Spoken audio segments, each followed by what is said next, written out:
Thank you all so much for coming this evening. It's great to see such a nice turnout. My name is Dr. Stephen Scoltetti. I'm a member of the faculty here at the University of Mississippi, where I also serve as director of the Declaration of Independence Center for the Study of American Freedom. The mission of the Declaration Center is to ensure that faculty, students, and members of the community have opportunities to think deeply and carefully about the nature of American freedom. The Declaration Center is operationalizing that mission in a number of ways. We now support an academic minor in freedom studies. We're working hard to link talented students to fellowships, internships, and scholarships, including a Declaration Center Freedom Studies Scholarship, the deadline of which is December 1st for you students in the audience. We're sponsoring faculty research, and then the Declaration Center is also hosting a number of public events, including this one. If you're interested in learning more about the Declaration Center, I hope you'll go and follow us on Twitter. We also have an Instagram account. You can also now subscribe to the Declaration Center YouTube channel. And of course, always feel free to go and visit our website at independence.olemiss.edu. Well, it's my great pleasure tonight to introduce Yoram Hazony. I'm excited to introduce him for two big reasons. First of all, he is, I think clearly, one of the most important and influential political theorists of this generation, and we have an amazing amount to learn from him. He is a graduate from Princeton University and Rutgers University, and he's the author of 6 very important books, the last of which is A Philosophy of Hebrew Scripture, The Virtue of Nationalism, and then most recently, Conservatism, a rediscovery. He's also the co-editor of a number of important anthologies, and he's published any number of journal articles, newspaper articles, and essays in magazines and a number of other media. He's currently serving as the president of the Herzl Foundation, and he's also the chairman of the Edmund Burke Foundation. The second big reason I'm so excited to introduce him to you tonight is I think he brings a unique and important perspective on an enduring and very deep problem. Every political community is faced with a great struggle of how to conserve its ideals and its way of life. That's never easy. It's always a challenge to educate a new generation into a set of traditions and ideas. It's always difficult to remind citizens of the original purposes of the institutions in which they'll spend their lives. That is always a challenge. But that challenge is particularly dire in times of conflict, and especially in times of war. Because war brings crisis. War brings exceptions to the rules. And war always portends and risks brand new changes and radical revisions. And so it's always this challenging question of how can a people, how can a nation preserve its identity in a time of war? And that's why I can't think really of anyone better to reflect on the question, what is conservatism in a time of war, other than Yoram Hazony. Yoram, as director of the Declaration of Independence Center, it's such an honor to have you here, and it's been a pleasure to getting to know you personally.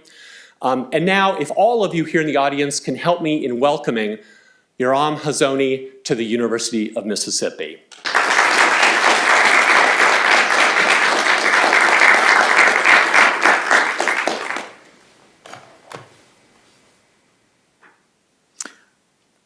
Okay, well, look, I get to all sorts of places and I talk to all sorts of people. And it's really an honor to meet someone like Steve Scultetti, who is investing heart and soul in the creation of a center that can be devoted to the preservation of and the building up of the great ideas and the great traditions of this country and of this civilization. There's not a lot of people with that vision. They're rare. And even with the people, among people who have that vision, most of them, I think you may have had this experience, most of them are too scared to do anything about it. It's difficult times. We'll talk a little bit, somebody on social media today said, "What war are we in?" Well, we'll talk a little bit about war, exactly what war we're in, but that's a war in which Steve has bravely been willing to stand out, and it's an honor and a pleasure to be here with him at the beginning of the Declaration Institute, and God bless him and his work. Also, thank you to Nathan Oakes. Nathan, are you here? Nathan has spent the last 24 hours making it easy for somebody who is not that easy to be here with you in the University of Mississippi. All right, so the topic was conservatism in a time of war. And as Steve mentioned, I am a political theorist, and that means that it's an obligation. I have to bore you just a little bit at the beginning of this talk with some political theory. Let me just promise that I will get through that as quickly as I can, and then we'll talk about current affairs both overseas and here at home in America. All right, so Steve mentioned that my last book is called Conservatism, a Rediscovery, and I'd like to just spend a couple of minutes explaining what's the difference between liberalism and conservatism, right? And I'm going to use these terms the way that political theorists use them. I'm not going to use them in the way that people use them when they're just trying to insult one another. I'm happy to be insulted or to discuss insults during the question period, but for now, just a couple of definitions. All right, when I talk about liberalism or liberals, I'm talking about people who think that you basically know what you need to know, that you mostly know what you need to know about the political world, maybe about the moral and private world too, if you know that human beings are born free and equal and take obligations on themselves by consent. All right, like you've all heard that from many people before. Notice that definition of liberalism does not only apply to a particular wing of the Democratic Party. It applies to most Democrats and Republicans in America over the last 3 generations. It applies to most of the major political parties in Europe and in Britain over the last 2 or 3 generations. All right, so when I talk about liberalism, I'm talking about a whole framework for understanding political life, which is much larger than any particular political party. It's been since World War II, at least, it's been the dominant worldview on which our political affairs is founded. And when I talk about conservatism, I'm talking about a different framework. And I understand that there's lots of people who confuse liberal and conservative, but I'm talking about a different framework that begins in a different place. Right? It starts with the assumption that human beings are not born free and equal by nature, that they are born into families, clans, tribes, nations, families of nations, that human beings are sticky, that they grow up with these loyalties. They grow up within hierarchies that they're accustomed to. They grow up within traditions which tell them what is to be honored and what is honorable and what is shameful. All right? And when a conservative looks at the political world, he or she says, look, the most obvious thing about the political world is not that individuals consent to things, and that's the fundamental basis of society. It's almost the opposite. The fundamental fact is that human beings grow up within obligations that they never consented to. All right, like honor your father and your mother. If you live in a society in which you're expected to honor your parents, well, notice that that's not something that you chose. You don't choose whether to do, I mean, you choose whether you're going to do it or not, but you don't choose whether you have that obligation. You're born with it. You also don't choose who your parents are. And in the same way, you don't at the beginning choose your nation, your language, the traditional institutions of your country. Obviously, people can work to change the things they've inherited. If they're really, really annoyed with the things that they've inherited, including their parents, then they can get up and leave. But a conservative will say, okay, it's true that some people do get up and leave the nation or the religion or the constitutional framework they inherited, but notice that wherever you go, when you join a new family, tribe, or nation, there you'll also have inherited obligations, and you'll be tied and bound to those obligations by the ties of loyalty to the new society that you're part of, so that human beings can't ever escape living in a society in which they inherit unchosen obligations, even if they are among the rare people who chose the society that they live in. All right, so I promised that I would keep that short. So now we've said liberalism, conservatism. Now I want to talk about I've just offered, I've designed some tools for us to use in trying to understand the political world around us. What I want to do now is let's try out these tools and see what they do for us. All right, so if you are the kind of person who thinks that all human beings are by nature free and equal, or John Locke goes further, he says perfectly free and perfectly equal by nature, and that obligations are taken upon yourself only by consent. Okay, and you think that that is the universal framework for understanding all of politics, okay, then you might be the kind of person who will say, you know what?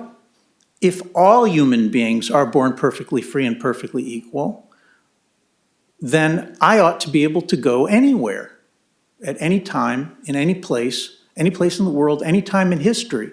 And I ought to be able to reason with people and explain to them this universal truth that everybody's born free and equal. And that if they think something else, they're just mistaken. But if they think about it, then they'll figure out that they were mistaken and they'll become liberals. Now, there are some liberals who are smart enough not to say that, but there are plenty of liberals who think something just like that. And those kinds of, now I'm exaggerating a little bit for effect, but not that much. So some of those kinds of people might be tempted to say, well, I've got this universal liberal truth, and the world is waiting for me to liberate it. So you might say, all right, let's go to Afghanistan. Now there's a country that needs liberalism. And you go there and you start to try to explain to people that they're all perfectly free and perfectly equal by nature.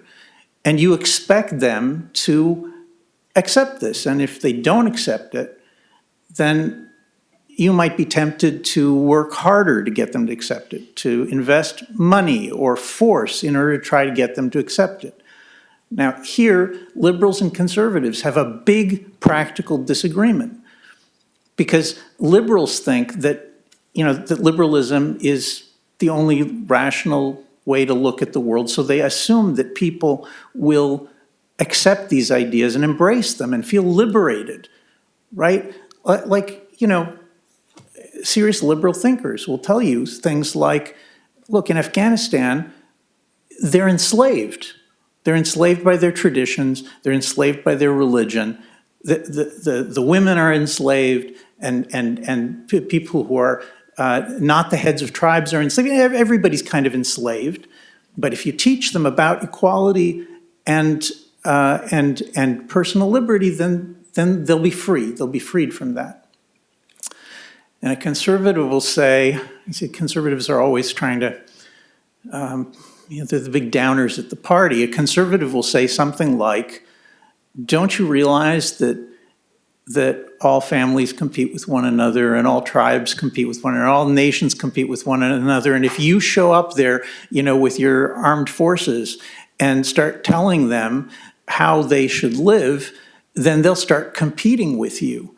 And they'll say, wow, you're here with your imperialist ideas, and they're dangerous to us, so we'll work as hard as we can to get rid of you.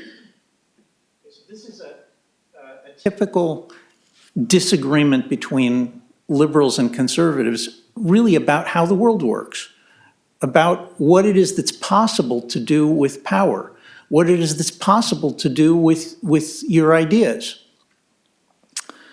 All right, so all of that is kind of an introduction, a theoretical introduction. Now, what I want to do is talk about the war overseas, the war at home. We all know that there's various wars. There's a war in Ukraine. There's a war in Israel. There's another war in Armenia and Azerbaijan.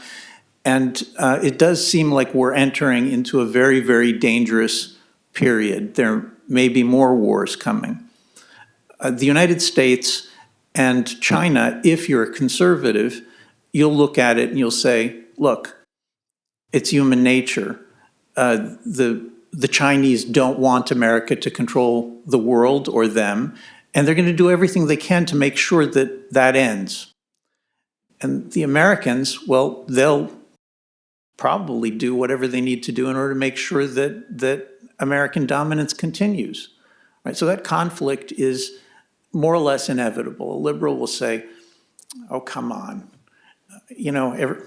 Everybody's the same ultimately. Mothers all care for their children, right? You've probably heard that.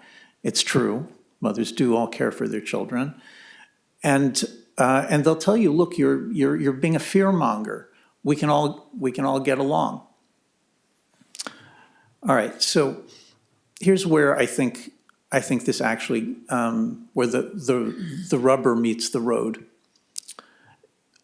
Liberals, and again, I'm talking about, both in the Democratic Party and in the Republican Party, they think, and they'll tell you, many of them will tell you, that what we're looking at is a world that needs a new world order, in the immortal words of President George H.W. Bush. We need for America, which stands for liberalism, to create a rule of law, this is still Bush, to bring the entire world under a single rule of law that for the first time in history is going to replace the law of the jungle with a liberal international order, which will be for everybody. Everyone will welcome it. There's some people a generation ago who said, this is the end of history, because really we've got the final answer and we know what that answer is. It's just a matter of working it out until everybody agrees that liberal democracy is the answer. But at the time, there were conservatives who said that's not going to happen. And as the years have gone on, we've got more and more and more people, I mean, you may like them or not, but people saying, come on, this is impossible. This is a utopia. This is a dream that you're talking about. The reality is that human beings are going to continue to compete, and they're going to continue to see your liberalism as a hostile attempt to take them over, and your new world order as imperialism and an attempt at domination, and they'll fight you. And the sooner you understand that, the better off we're all going to be. Now, today, I'm sure you all know that there's this kind of rhetoric that fills a lot of the public spaces. The rhetoric goes something like this. Come on, are you going to turn your back on the world? Are you going to shirk your responsibility? We're America. We're the most powerful country in the world. We can't just, abandon it and become isolationists and hide behind our borders and, let the world destroy itself. We've got to do something. Okay, we've got to do something is an actual quote from an actual extremely famous liberal who said this to me in 2011 as he was about to participate in setting the entire Middle East on fire. He told me, we've got to do something. And I want to push back on this dichotomy. I want to push back on the idea that either you're a liberal internationalist and you've got to support the idea that there's going to be a single rule of law, liberal law covering the entire globe, and that you yourselves are going to pay for it financially and send your children to fight for it, or you're going to be isolationists, callous people who don't care for anything other than themselves, and you're going to sit behind your borders and wait for World War III to start. There is another possibility. Okay, and that possibility is not discussed so much, but it is a conservative possibility. And that's a possibility in which you ask the following question: what if the United States did care about the rest of the world? And actually, both for self-interested reasons and also because of caring about the rest of the world, didn't want to simply withdraw and have nothing to do with the troubles in our planet. As one of the hobbits says to the Ents in Tolkien, you're a part of this world, aren't you? Well, yes, you are. But being a part of this world, I would say, and together with not a few other conservatives, being a part of this world doesn't mean that you have to pay for with your soldiers and your money for every single step that's taken towards civilization. An alternative would be something like the following doctrine. We can call it the Trump doctrine, but I'm not actually sure who wrote this. Michael Anton is the author of the essay called The Trump Doctrine, in which he's one of the people who proposed this, which is the idea that the United States, if it really cares about the world and its own interests, what it'll do is it will say, where in the world are there nations that care so much about their own freedom that they would be willing to send their own sons and maybe daughters to the military and to spend, not 1.5%, but 5% or more of their gross national product on arming themselves, so that they would have a hope of being able to maintain themselves as free, independent nations without the United States having to pay for it and send its troops to take care of it.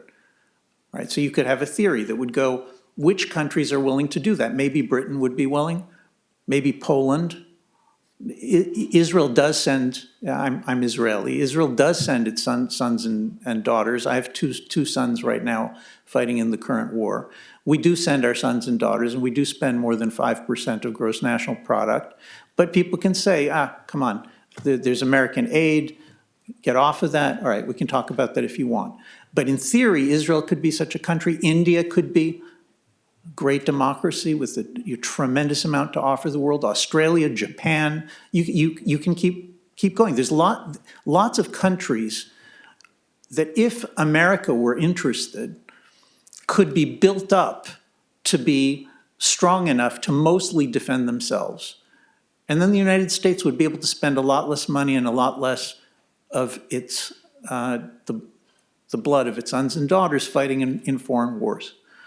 Okay, this kind of a doctrine which seeks to choose certain countries as allies, not on the basis of the fact that, they want our help, they want America's help, but on the basis of the fact that they can actually contribute something very substantial to defending themselves and through defending their own interests to defending America's interests. That would be a new idea of an alliance that would not be a liberal idea. It's not a universalist idea. It treats some countries as better than others. It would say that America should actually side with India against Pakistan, for example. right? We just say, look, India is a democracy. It's the kind of country that can really could mostly defend itself. And as a consequence, it's the kind of ally that America can use.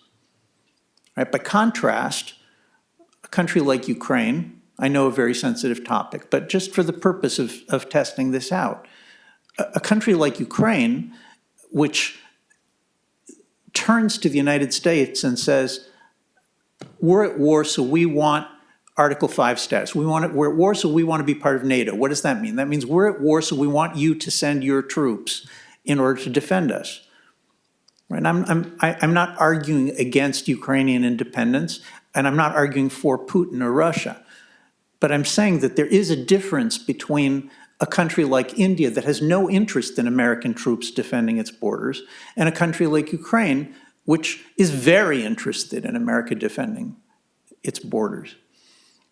Okay, so look, I would say that when we think about the war in Israel, and I don't pretend to be objective or free from values here. I'm telling you my opinion. In my opinion, the reason that Americans should care about what's going on in Israel is not because Americans have an obligation to defend with their own money and their own soldiers every place in the world, because otherwise the world will go, the wrong way. I don't think anything like that. I would never ask anybody to do that kind of thing. And I don't think most of America's wars over the last generation or two have been terribly successful. But I do think that if you see a country that is willing to make the sacrifices necessary in order to be able to defend itself against barbarism, then that should interest America.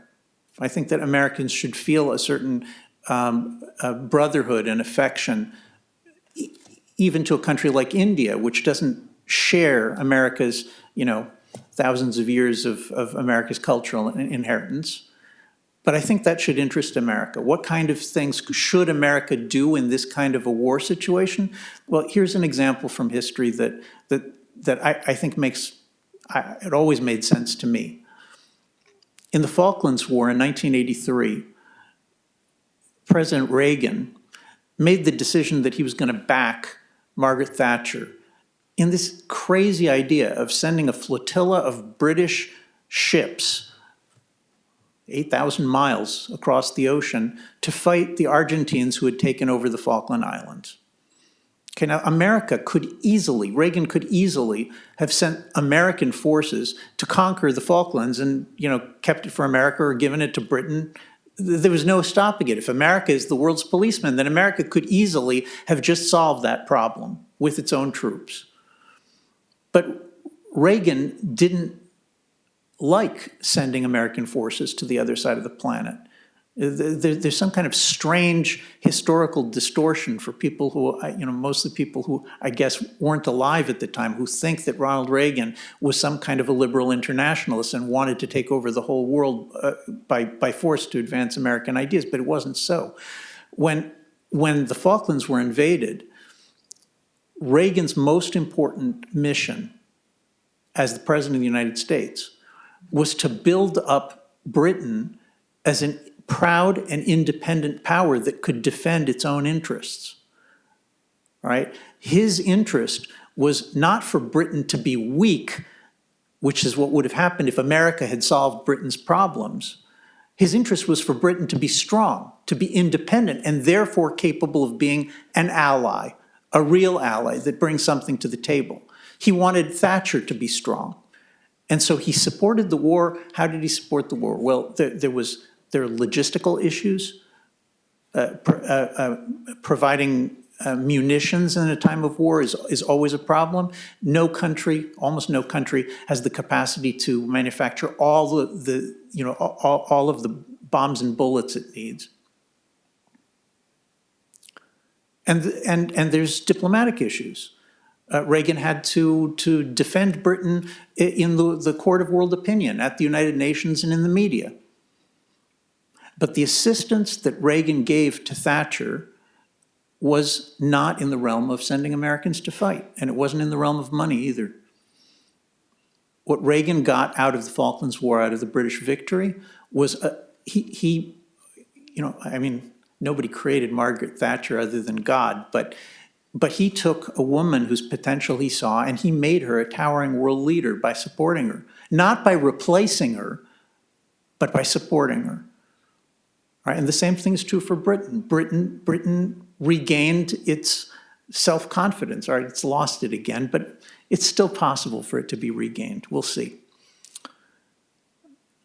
All right, so I've told you what I think America should think about the coming wars. I won't hide from you. I think China is America's big problem. I think that the Middle East, to the extent that Israel is an American ally, I think the United States should help the way that it helped in the Falkland War, and I think it should let Israel take care of its region. And I think America should focus on China. And one of the things that most upsets me, as an Israeli, I'm also an American citizen, as an Israeli who loves America, one of the things that most upsets me about what was happening in Ukraine, what's happening now in Gaza, is that Americans are spending their time thinking about Israel's war.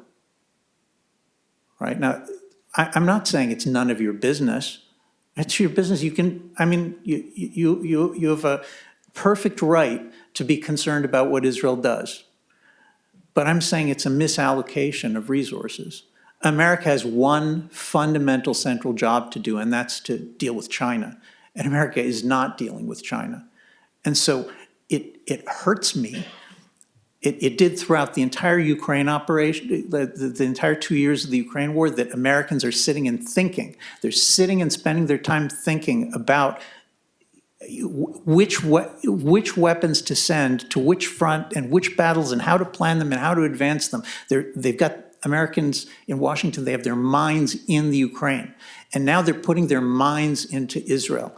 And the American president every single day is thinking about, how much should Israel be bombing? How do we get these hostages released? And these are completely reasonable questions, but they're not reasonable questions for the President of the United States. The President of the United States needs to be thinking about China. Nobody else on earth can take care of that problem except the President of the United States. And so if he's spending his time trying to figure out how to get the best outcome in Gaza, he's making a mistake. All right. So that's a few observations about America and the wars that are going on. Let's talk about America and the internal struggle, because there really is a war. It's not a shooting war. It's mostly a war of ideas, but it is a war for control. There is a war for control of Western democracies that's taking place in America and in Britain and in other countries. All right, if you think back to the beginning of the talk, I said, look, there was this framework of liberalism, which was this, in many ways noble, in many ways utterly utopian set of ideas that was the dominant set of ideas that guided the English-speaking world in Europe for 75 years. And I would say that probably the best way to think about what happened in 2020, you remember the George Floyd riots and 200, towns and cities were set on fire. And in the midst of that, there was also this tremendous cultural upheaval. I don't think it's too alarmist to call it a cultural revolution, in which all of a sudden in June 2020, crucial pillars of the liberal order in America and in the Western world, like the New York Times, and I'm not joking about this. The New York Times was, like a central pillar of the liberal idea. When I grew up, everybody read the New York Times pretty much. I was always a conservative, never on the left.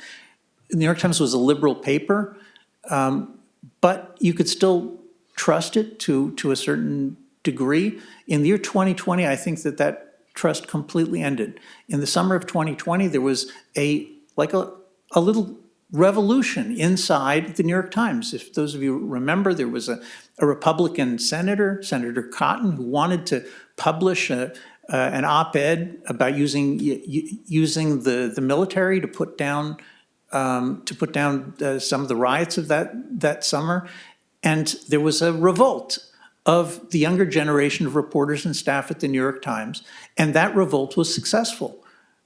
They kicked out the op-ed editor and another half dozen, Barry Weiss, if some of you may know, they kicked out all sorts of leading personalities in the paper, but all the people they kicked out were liberals. There wasn't, Barry Weiss is not a conservative. I mean, I know her well, not a conservative. She was kicked out because she was a liberal. She was kicked out because she was defending the old New York Times, in which there was room for a conservative senator to write an op-ed about something controversial. Now, that same little mini coup d'etat in the New York Times, which turned it from being a liberal newspaper to being, I would call it a woke neo-Marxist newspaper. If you think that's not a good term, we'll come up with some other, a progressive newspaper, right? But liberal, it's certainly not anymore. And the same thing happened in media across the United States, across the Western world. The same thing happened in universities across the United States and across the Western world. There was, I was a student at Princeton when it was a liberal university. I was always a minority as a conservative, but I wasn't a persecuted minority. I mean, it's true that, occasionally people would say Heil Hitler to me when they met me on the campus, but you were allowed to be a conservative at Princeton. The university actually formally supported the existence of a conservative magazine, which I and my friends started. Maybe they were sorry about it. When we went to meet the dean, she would always say, "Oh God, not the Tories." But they tolerated us. It was a liberal institution. Part of what they believed in was tolerance. Right, and that's to their credit. Princeton stopped being a liberal institution the summer of 2020 when they eliminated Woodrow Wilson's name from the Woodrow Wilson School, from Wilson College. Why? Because the progressives, the neo-Marxists, demanded an end to the symbols of liberalism that had characterized the institution. Woodrow Wilson was, before he was probably the most important liberal president in American history. Before he was that, he was the president of Princeton University. When I was there, everybody was bursting with pride of Woodrow Wilson was the president of the university. And his name is erased. Now, don't take the fact that his name is erased as just a symbol. Because erasing Woodrow Wilson's name from Princeton is like raising a flag. It's like raising the pirate flag or whatever flag you want to call it. It's the same kind of thing. It's saying, let me show you how much power we have against the old liberal regime. Let me show you how much power we can wield. All right, and in every case since then, and there have been many cases in which Princeton University has been forced into submitting to the new order, not because there's a majority of woke professors or staff at Princeton, but because the minority is in control. Now, that cultural revolution of 2020, it's actually the same thing has happened in most of the liberal institutions across America. And if you visit, there's quite a few European countries that are the same. I was in India this summer for 10 days, and it's shocking. India is a very conservative society. People in the streets still dress as though they live in India. It's a different world. And still that world, with its own values and its own thousands of years old customs, that world is dealing. You sit in a room full of prominent intellectuals and policy people and politicos in India, and they're sitting and talking about the takeover of their institutions by the woke neo-Marxists. I mean, it's extraordinary. It's amazing. You sit there and it's like you're sitting in America or in Britain in terms of who they think their opponents are. There is a real cultural revolution, and though it's not mostly a violent one, it is an attempt to take over the United States and all Western countries. Now, this year, there's a repeat of the Cultural Revolution of 2020. It's a next step. It's the, if we think about what was, I've been talking about what the intellectual purpose of that Cultural Revolution was, to impose Marxist ideas and to create, to delegitimize, let's put it this way, to delegitimize conservatives, to delegitimize Donald Trump. And I'm not telling you should like Donald Trump. Okay, my wife doesn't really like Donald Trump. I mean, there's lots of people I love who don't like Donald Trump that much. But Donald Trump was not any of the things that they said he was to delegitimize him. He was not a fascist. He was not bringing totalitarianism to America. He was not mentally ill. He was not without principles. I mean, you can despise his principles, but he did reshape the Republican Party by deploying principles. Now, the goal of the revolution, the Cultural Revolution of 2020, was to push out people like Tom Cotton. Let's leave Trump aside for a bit, because I don't want to get too caught up in Trump. I know that he upsets people. So let's talk about Tom Cotton. He's a perfectly nice guy. You don't have to agree with him, but his views are too conservative in the sense that I'm using the term here. He's too much of a nationalist. He's too much of a Christian. He's too much of a supporter of the old order. And they wanted to get rid of him. They wanted to cancel him. They wanted to drive him out of polite liberal society. They canceled Tom Cotton. They canceled Woodrow Wilson. The idea was, we're going to create a litmus test that we're going to use to drive people out of the public square. All right, that litmus test in 2020 was Black Lives Matter and the theory of systemic racism. Okay, now notice that this year, right, that this year in 2023, there's another election like the one in which, in 2020 there was an election. For 6 months there was rioting. What was the political message of that rioting? I say the message was, systemic racism is the main problem that we have to deal with morally, and we're going to keep burning this country up until you get rid of Trump because he's illegitimate. That was the message. I was shocked that it worked. I thought there's got to be a backlash. People are going to say, we need a law and order candidate. That's not what happened. What happened was that the rioters and the cultural revolutionaries won. They won. They kept burning things, they kept threatening, and they kept shouting until people said, moderate, normal people said, we can't take this anymore. We can't take the drama. We can't take the hysteria. We can't take the burning anymore. Let's just find somebody who'll bring quiet. We'll vote for Biden. All right, and I'm not blaming Biden. I'm not trying to get into that. I want to understand what it is that's threatening this country. All right, now we have the same playbook. It's being organized and funded by the same people, the same coalition. But this time the slogan isn't systemic racism. This time the slogan is genocide in Palestine. Okay, and I'm not interested in telling you that all the justice is on the Jewish or the Israeli side, and the Jews are the innocents and the Palestinians are perfectly evil. That's not. If you want to get into that later, I'm happy to do it. But I don't think that's the important point. I think the important point is that genocide in Gaza is the same kind of slogan as systemic racism.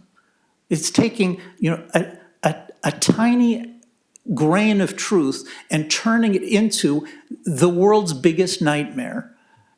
and using it not to save the people of Gaza, just like it wasn't used to save Black Americans in 2020. It's used in order to delegitimize and expel powerful people from ruling in institutions and in the United States. And I can, look, I'm no prophet, but let me make a bet with you. Just like the 6 months of rioting lasted up until the election in 2020 and then it stopped, the goal here is to do the same. We're going to have 12 months of the same kind of attempt to take over the public spaces in the name of genocide in Gaza. The same effort to delegitimize and expel on the campuses and in the corporations and in the media and in every public space, to delegitimize and expel anybody who is on Israel's side. And notice that this is not about winning the war in Israel. It's about winning the war in America and in Britain. Just like in 2020, the goal was to take, the white heterosexual male, the Tom Cotton or Donald Trump figure, and delegitimize and expel. This time, just listen. It's the Zionists, right? I'm sorry to say it, and I'm embarrassing. I hope you don't think it's special pleading, but this time it's the Jews, and those Jews who are liberals, who've been supporting liberalism. Well, they are going through, many of them, a very rude awakening to discover that many of their liberal friends are actually willing to support the horrors on the other side in this war. It's very shocking for Jews. Happy to talk about it some more.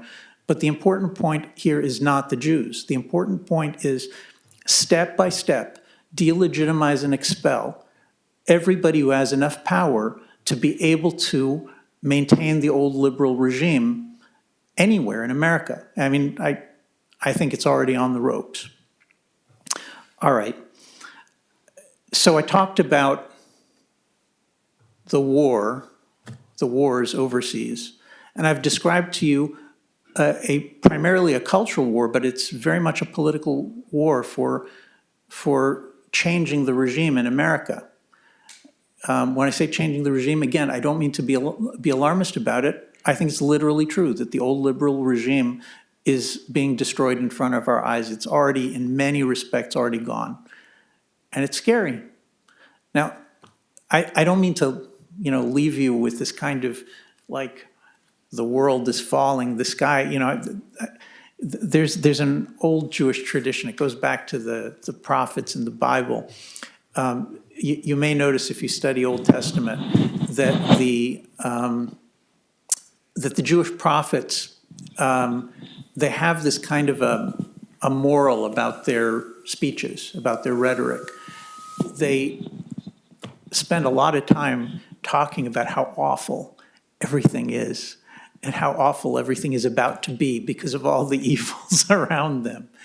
But you'll notice that they always end their speeches with consolation, with here's what we can do to get out of this. All right, now it's not because the righteous always win. It's not because the good always triumph. But in the biblical perspective of Jews and Christians, the assumption is that we're very bad at seeing what's going to come. We don't actually know what's going to come. We think we know what's coming. We extrapolate from what's happening. And we tend to say, oh, look, I see the trajectory is bad, so, we're doomed. Or other people say, what are you talking about, Steven Pinker? If you read his book, he says, look at the trajectory on this graph. I can bring you 50 of these graphs. They're all going up, so everything's going to be good. We're terrible at seeing the future. Both those of us who think it's all finished and those who think it's all good, we're terrible at it. So in Scripture, there's two options that are set before us. We know that in Sodom, the evil is so great that God just wipes it out. And that's always a possibility. But we also know that in Nineveh, in the book of Jonah, that God sends the prophet speaks. I mean, the Assyrians are, they're bad people. Like, they set out to conquer and rape and murder, for 300 years. They were bad. And they're this sort of like archetype of the evil empire in the Bible. God says, go preach to these people to repent. And the prophet says, no. I want you to wipe them off the face of the earth. They're bad enough. And God says, no, go tell them to repent. And he goes and he tells them to repent in the end. And the Assyrian king, tears his garment and puts on sack and ashes. And he tells all of his people to fast, and he fasts, and all the animals fast. Everybody fasts. And God says, I'm going to give them another chance. And Jonah says, I knew you were going to screw this up. And God says, I created these people, and I created these animals, and I am going to give them another chance, and you don't get to decide, I decide. So it may be that if each of us does the right thing, that God will spare us and give us another chance, even if we think that things look real bad right now. And I agree, things look really bad right now. But our faith is, and this is cornerstone of our civilization, our faith is that we have it in our power to turn this around. Right? The greatest enemy in this very difficult situation, the greatest enemy is our giving up hope. We can turn this around. We've been promised that we have the ability to turn it around. We may or may not live up to that challenge. Thank you very much.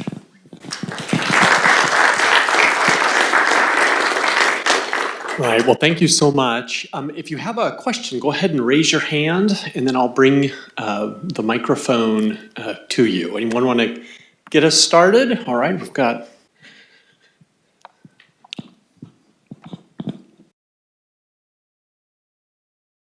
So thank you for this presentation. It was absolutely fantastic. And what you said at the end reminded me of Edmund Burke. So I'm going to go back and ask you to talk about political theory for a bit.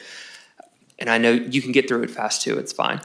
But I'm wondering about the beginning of Burke's reflection on the revolution in France, where he talks about people wanting him to give approbation towards a committee that is formed to interfere in the governments of other nations. And he makes a statement that says, men working in concert together is power, and I'd better be sure that they're using it well before I commend them for what they do. And so I'm wondering, Burke has this idea of a traditionalist government, of a conservative government that is very cautious about doing things. It needs to move very slowly and very carefully.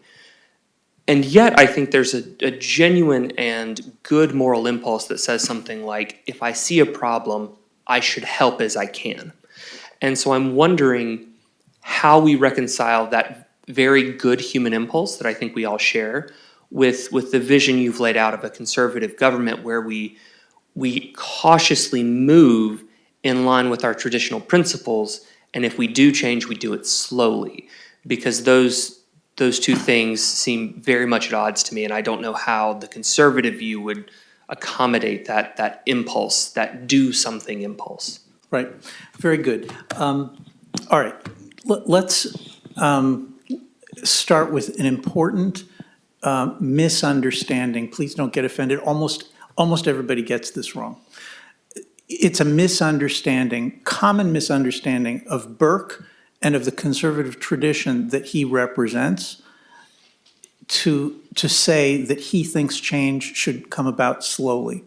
That isn't Burke. He doesn't say it anywhere, and in fact he says the opposite in all sorts of places. The example that I bring in my book on conservatism, because it's so dramatic, is that at right around the time of the French Revolution, which Burke is one of the first to say, what are you cheering about the French Revolution for? It's going to lead to a bloodbath, and in fact it does. It leads to a vast bloodbath, millions of deaths, not just in France, but across Europe.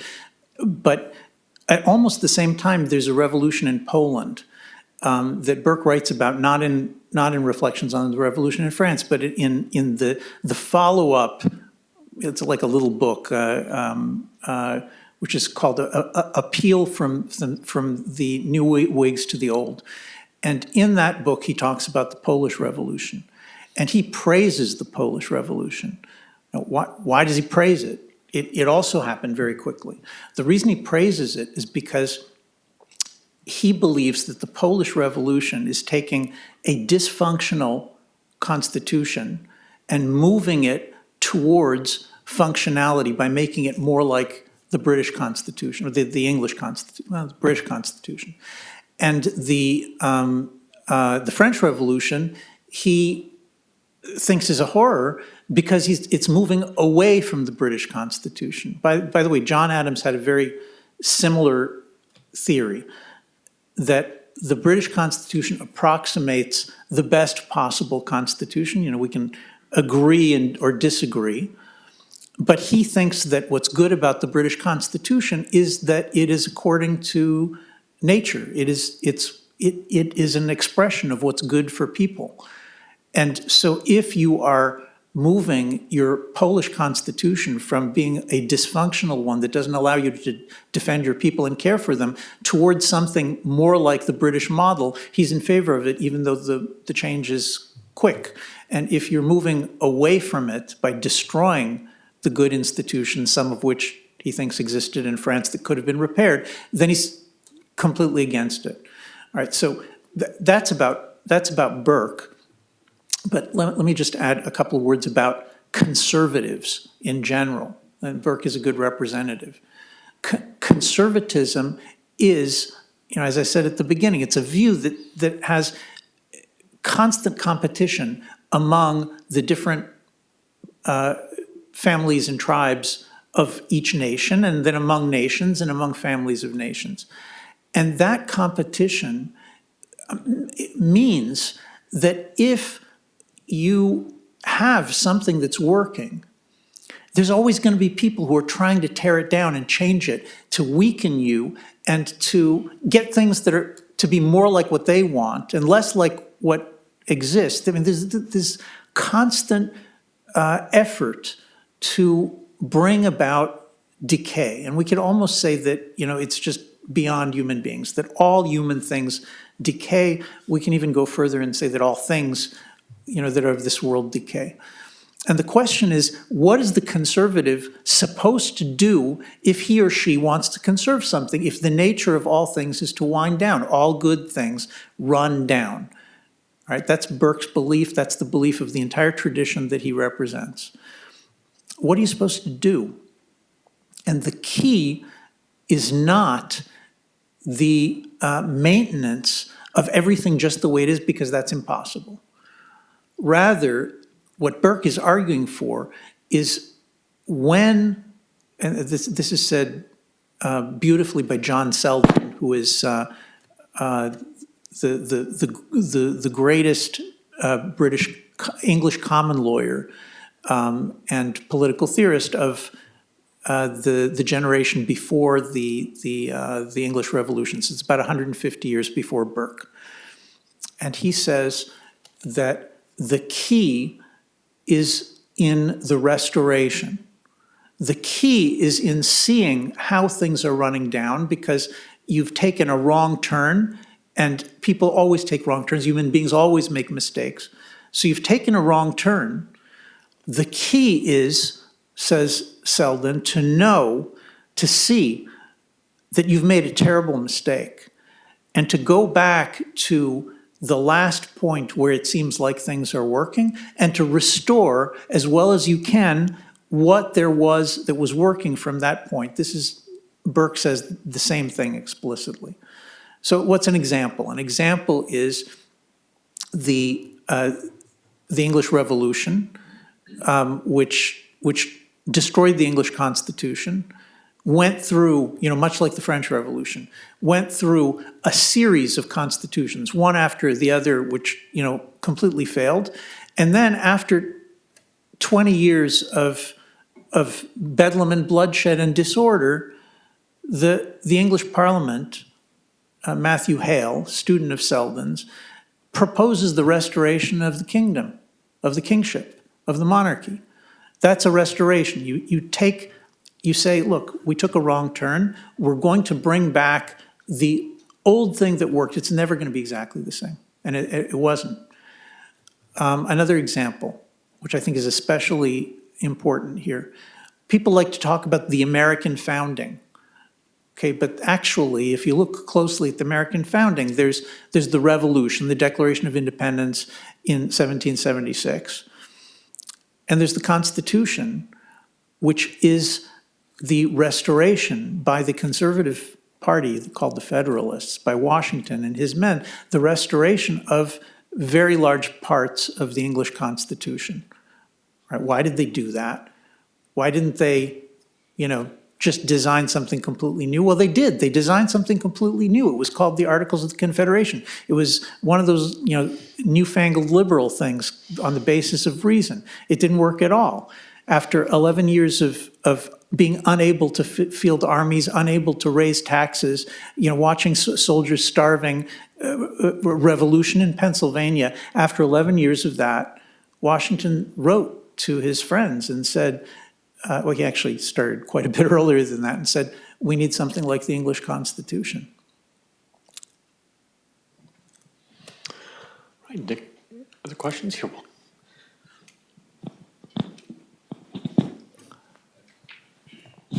So think about what you can restore. Thank you. You mentioned about, on the American left, sort of the schism between the progressive and the liberal, and how it's been an awakening for a lot of Jewish people in the U.S. How do you see this playing out in terms of, could it be a long-lasting schism, something that kind of restructures things on the left, or do you think that things will get patched together and eventually sort of things come back? Great question. Look, I hesitate to do these kind of crystal ball questions because I'm mindful of the fact that just a few minutes ago I said we're terrible at seeing the future, and I certainly include myself in that. We didn't see the economic collapse of 2008 coming. We didn't see the nationalist resurgence of 2016 coming. We didn't see the cultural revolution of 2020. I mean, when I say we, you can always find a few people who, saw the whole thing clearly. Alan Bloom in 1987 in The Closing of the American Mind was pretty prescient on what was coming in the universities. But in general, we don't see the big things coming. And so I would say as follows. Right now, the old liberal order is being smashed to bits by the cultural revolution of the progressives. The liberal institutions are, they're not 100% conquered. There are still, remnants of the old, let's say the Democratic Party, for example. The Democratic Party is not yet fully, entirely under the thumb of the progressives, except on the things that are incredibly important to them. It's really interesting to see at this moment, I mean, interesting in some ways just horrifying, but to see the clash between many of the old school Jewish donors who make up a lot of the contribution base of the Democratic Party, who are trying to hold on to pieces of the old liberalism that they believed in, and the younger powers that are just much more progressive. Now, we're still at the point where if the Democratic Party has to take a vote about, are we going to support Israel? It still seems like, during that vote, it seems like it's mostly the old Democratic Party, but it's not. It's not at all the old Democratic Party, because most of the younger generation, which is going to inherit, it looks like, are on a completely different place. And they find, these old, this old liberal Jewish guard, I mean, they find it disgusting. I mean, really hateful and despicable. So I don't see how liberalism in general saves itself. And I'm including the liberalism of the Republican Party, which is quickly being replaced by, let's for the moment call it Trump/DeSantis nationalism. There is still like a liberal center, both on the right of the Democratic Party, on the left of the Republican Party. There's still a liberal center, but it's, if we talk about the young people in the Republican Party, I would say almost the same thing that I just said about the young people in the Democratic Party.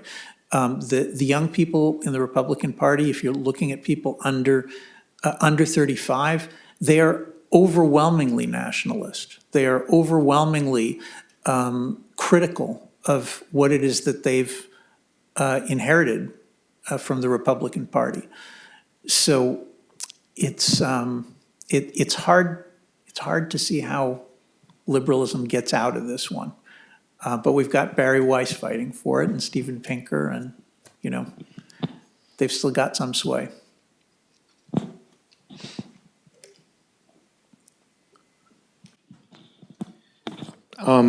Cade Smith in the Division of Diversity and Community Engagement at the University. I really appreciate your talk, and also I'm enjoying reading your book.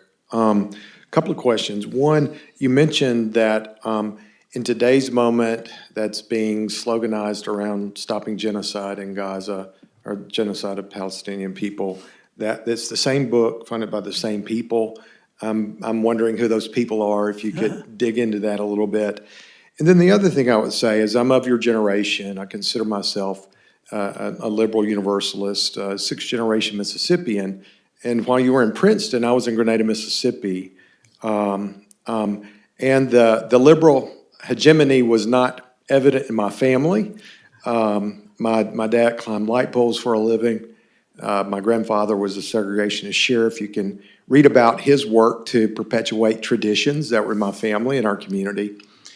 And I'm interesting, without the belief in the Christian and American ideals of equality, freedom, liberty, responsibility, and love, I wouldn't have seen a different world other than the traditional world that I was immersed in. And to me, that seemed very much a liberal awakening that rejected the suppositions of my family, of the church that I worshiped in, and the community that I lived in. And I would love to hear your thoughts on, is that liberal or is that a restoration of conservative principles? Well, look, it's a wonderful question. You may have had just a much better time in Grenada than I did at Princeton. I'm not sure that it was exactly the same experience, but let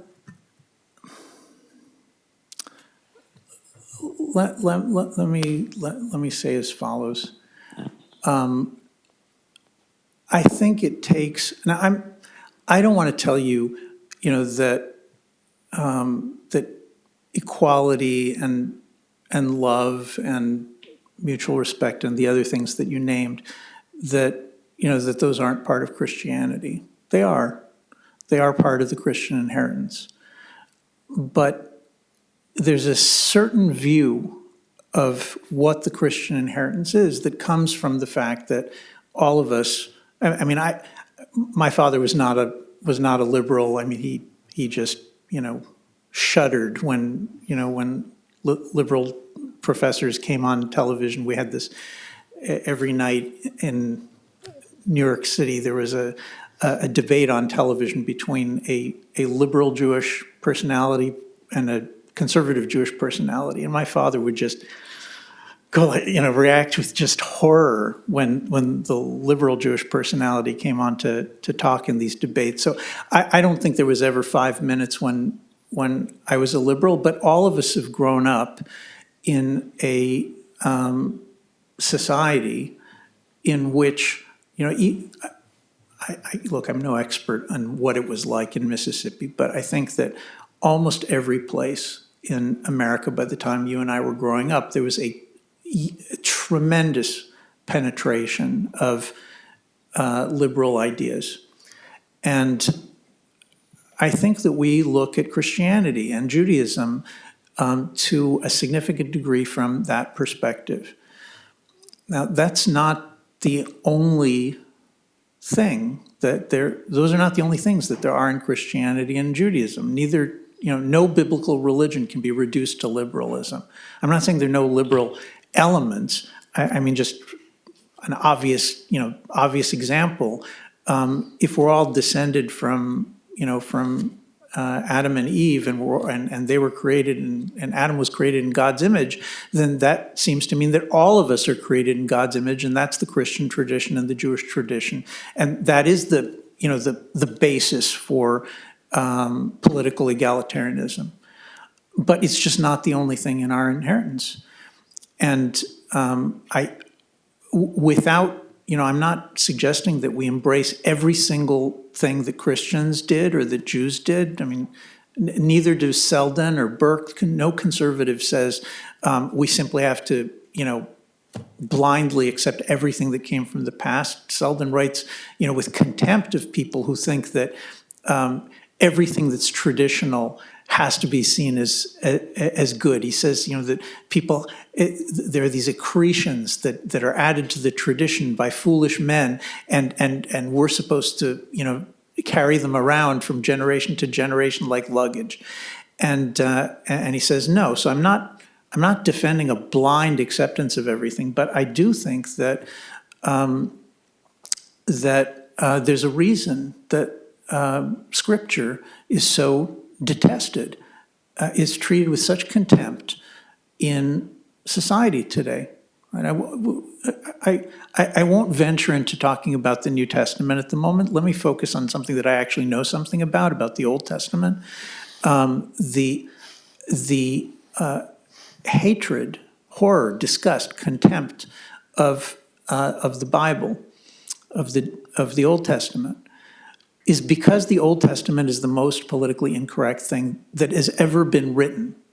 It simply is. And I've written books of the Bible, and I've had many hundreds of conversations with Christian leadership, intellectuals, and laity across denominations.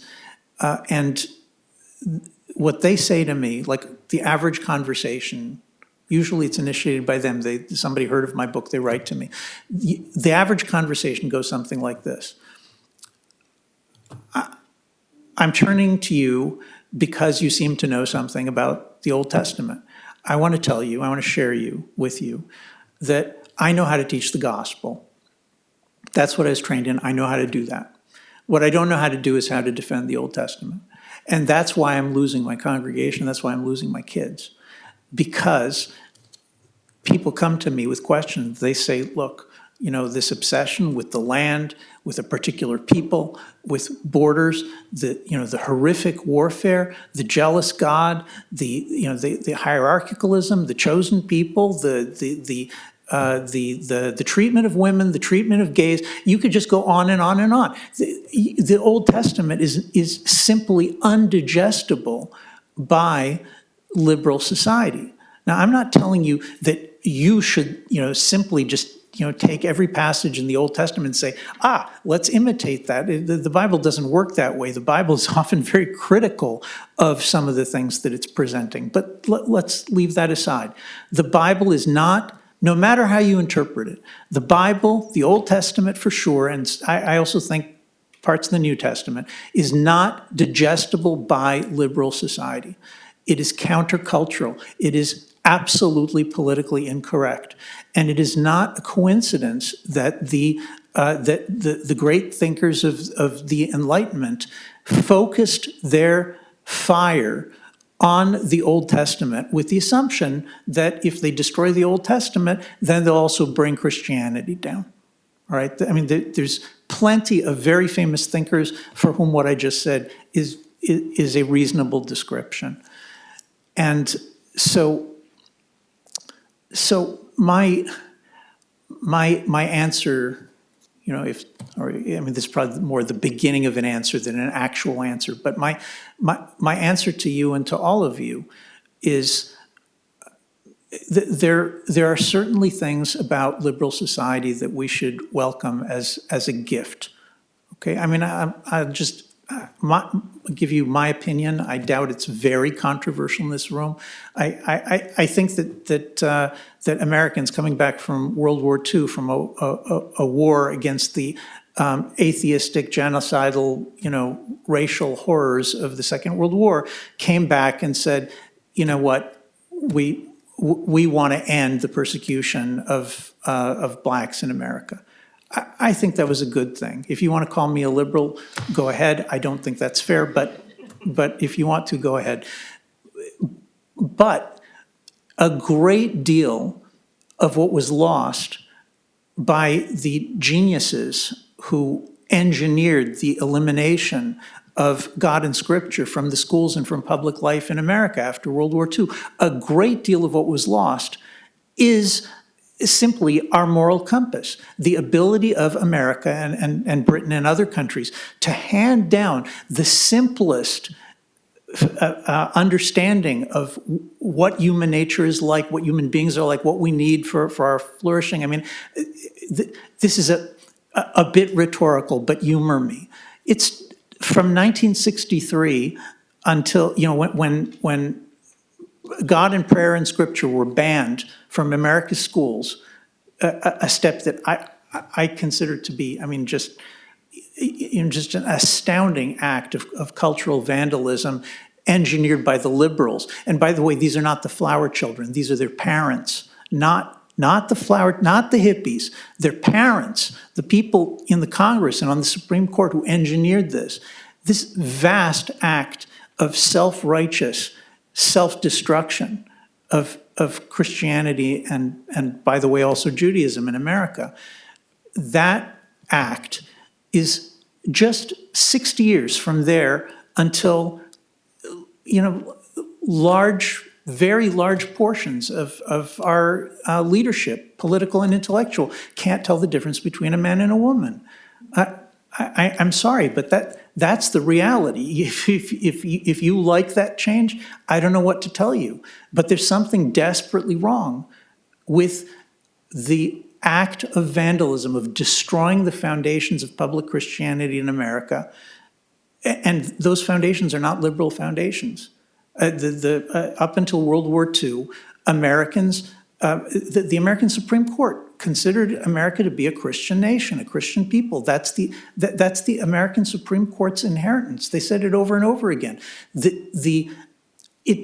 You can call it all sorts of things, but I don't think you can call it liberal. Saying America is a Christian nation, whether that makes you uncomfortable or not, saying that was not a liberal thing to say. It was saying that this civilization, and this civilization, Christianity, is privileged. It's the thing that holds it together. It's more important than being equal among all books and all cultures and every idea that comes along. And I'm not saying it was 100% good, but I am saying that it is what gave this country the things that were good about it and made it strong. And when that was gotten rid of, when that was thrown away, America disarmed itself. It's true. It was more open to Jews and to Muslims and to Hindus. It became more open. But the question is, didn't it also, at the same time, set itself on the path to self-destruction? And I think anybody who loves America has to look that straight in the eye and say, if there's going to be a restoration, then it's got to begin there. It's got to begin with saying, we tried the idea of schools that would be liberal, that would be tolerant to everybody and everything. We tried it. It failed miserably. It's just a catastrophic failure. And if you want to save this country, you start here in Mississippi. Make sure that every kid who goes to school it gets a basic biblical education. I could say more about it, but that's the simplest thing. If you can't restore God and Scripture to the schools, and you can do it any way you want, you can do it through public schools, you can do it through charters, you can do it vouchers, you can do it homeschooling. I don't know how to do it. You have to figure this out in Mississippi. But if you can't get God and Scripture back into the center of the education of your children and your grandchildren, then there is no hope. That's the foundation of hope for America.